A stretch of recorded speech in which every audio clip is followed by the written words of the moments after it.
Hello Power Crew, this is Root Power 541 and I'm reviewing the RPM Power Blaster. This is Power Reviews, and this is my 4th video. And my next video will be my last one for a bit, because I don't have, well, for now, I have nothing else to review. And if anybody is wondering, I actually did not have this as a little kid. I recently bought this for about $3 at a flea market, and I thought it was a great buy. Only thing it did not come with was an engine cell, but I'll get to that later.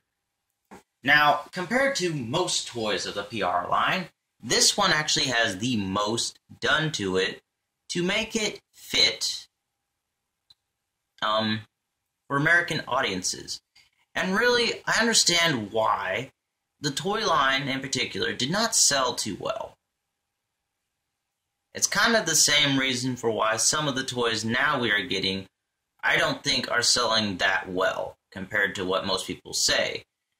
I think they're only selling well is probably because people are reviewing them and everything else. But that is a different conversation for everything. That is a quick pan around to show you guys. Now, normally this actually would fall over, but it didn't. Okay. Thank God. Sorry about that. This gun, the blaster, Nitro blaster, actually has 2 modes. If you're wondering, this is actually for a belt. Like, the piece for it. There's a plastic piece you actually fit over this, and you twist it, and it fits on your pants. Because we were too cheap to do anything different. Alteration-wise, actually, this was changed from black. This piece, and this piece, all changed from black. This piece was added to make this a lightsaber, which I'll show off in a minute. I don't believe the lights actually work for this part. But I will turn off the light and I will check it anyway. This piece was altered. Originally, you could put in an engine sole and it would do its stuff. With this one though, they changed it from where it was right here that you pulled to here that you pull, and you put in an engine sole. But unfortunately for what we got, we didn't really get engine soles. I guess we technically did, at least for the toy, maybe, but really, it doesn't add any different sounds at all. Now, one thing that this gun has as a feature, well, actually, we'll turn it on first.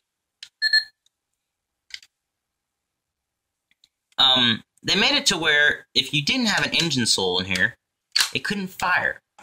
Well, the one thing they did is make a safety piece right here, where you can push it down, and you don't need an engine sole for this, because many kids will actually lose it. There was another YouTuber that reviewed this and said, oh, it's a very bad quality, because they made it to where, oh yeah, it was great, if unless you had the thing here to make it like a Power Ranger, make you play as a Power Ranger, you couldn't use it. But the fact of the matter is, if the kid did lose this piece, they still wanted you to have playability with it. So they included this, which was an awesome idea. I don't know how the person said, oh, it was a bad idea. It's a great idea. Saves people a bunch of money and time and effort and stress levels. Now, noises it actually makes, blaster mode, only makes this noise. And you can loop this noise. So, I will show me firing it just 1, 2, 3. 1, 2, 3. Again. And then looping it, which would be 1, 2, 3, 1, 2, 3, 1, 2, 3, 1, 2, 3, 1, 2, 3, but a hell of a lot faster, so it would be 1, 2, 3. And you can do that for a continuous amount of time. So you can sit there and do this.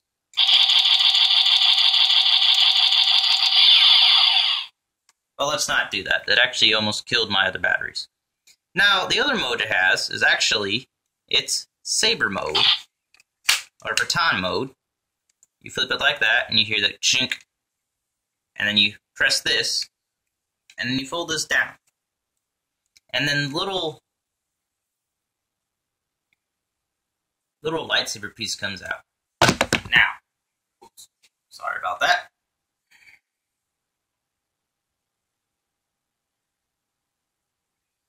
let me quickly turn off the light just to see if I can make this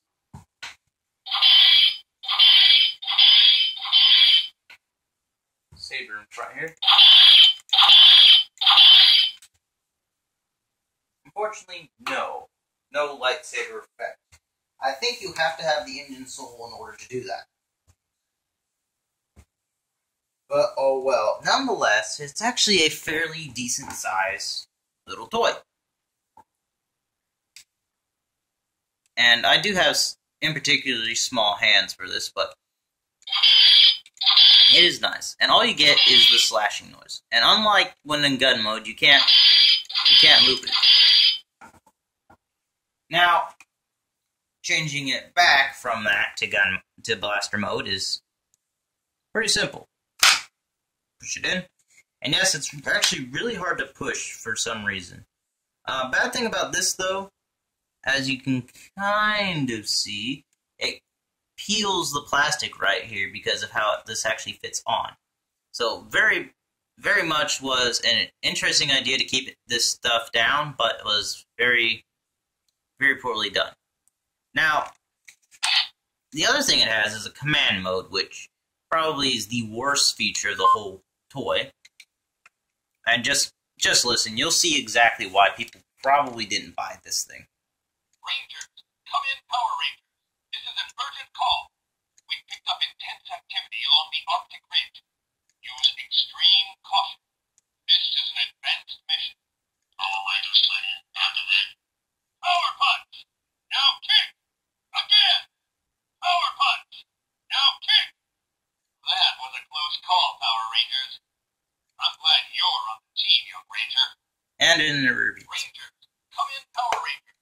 This is an urgent call. Now let's turn that off.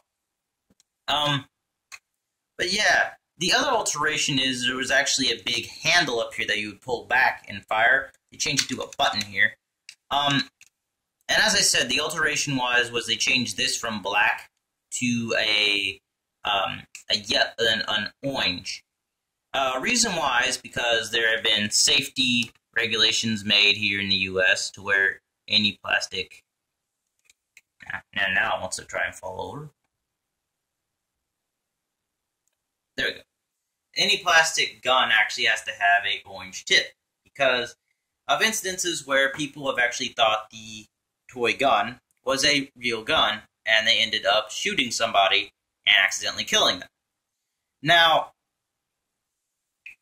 just to explain this though, the law was made to help police officers to realize, yeah, this is a toy gun and you don't shoot.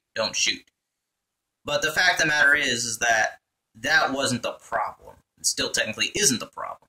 Problem is that the cop hears gun, and unfortunately, most people hear gun, they assume there's a real gun. So cop turns around, instantly reacts, fires, then looks.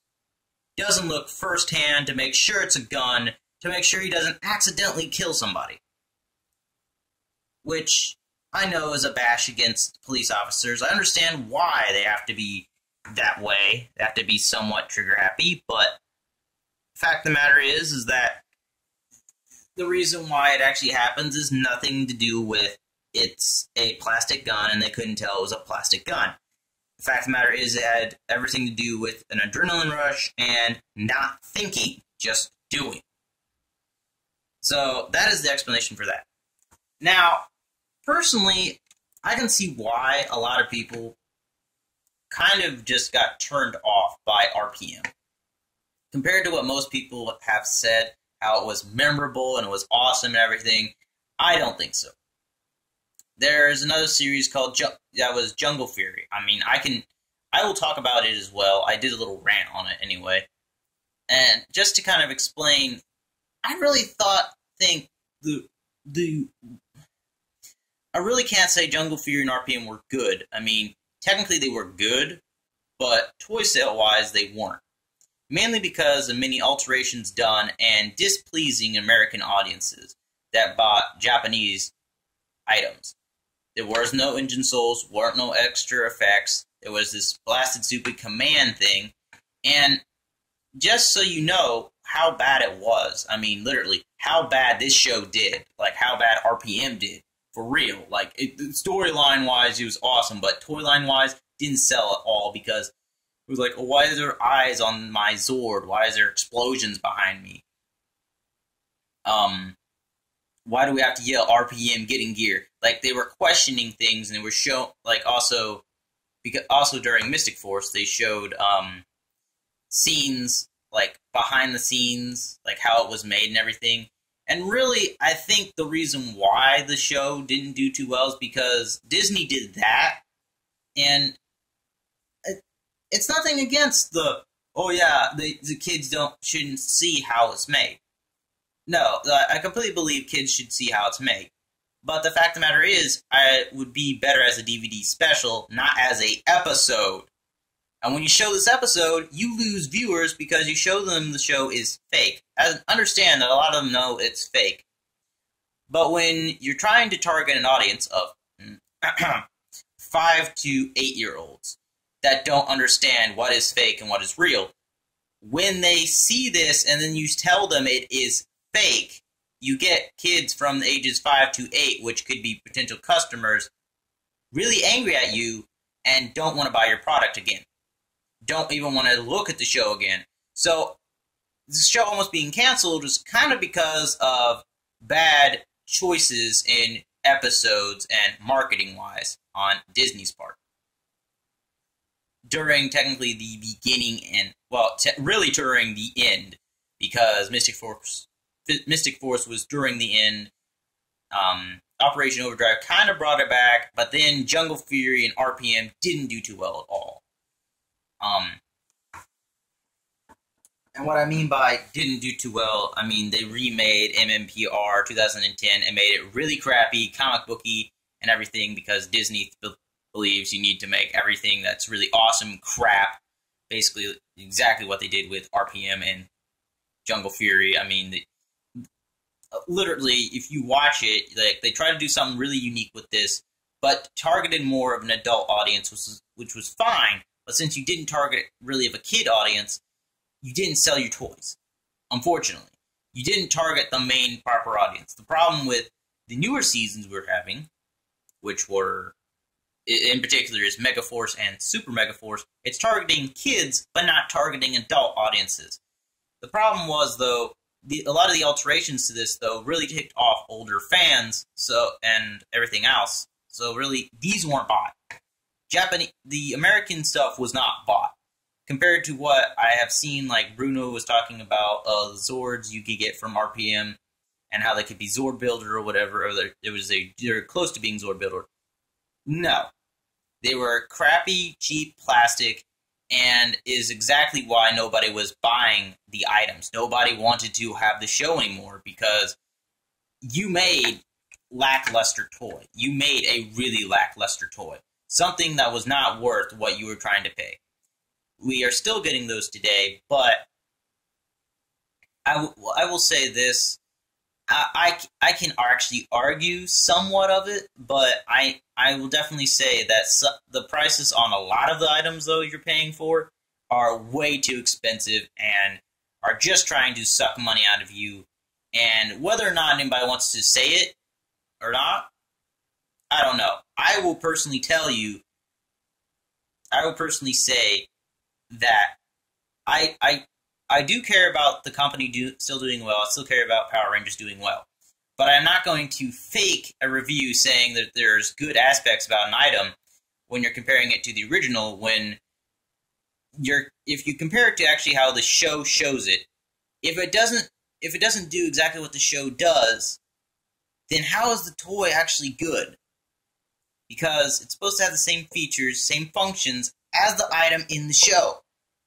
And a lot of it doesn't. So it's like, why buy the toy? Now, my next review will be the Legacy Power Morpher. Hopefully you guys enjoyed this video. I will be talking more. Please comment, rate, and subscribe. This is your Power Trooper 1. I am signing off. May the power protect you, Power Crew. And stay tuned for my Legacy Power Morpher review.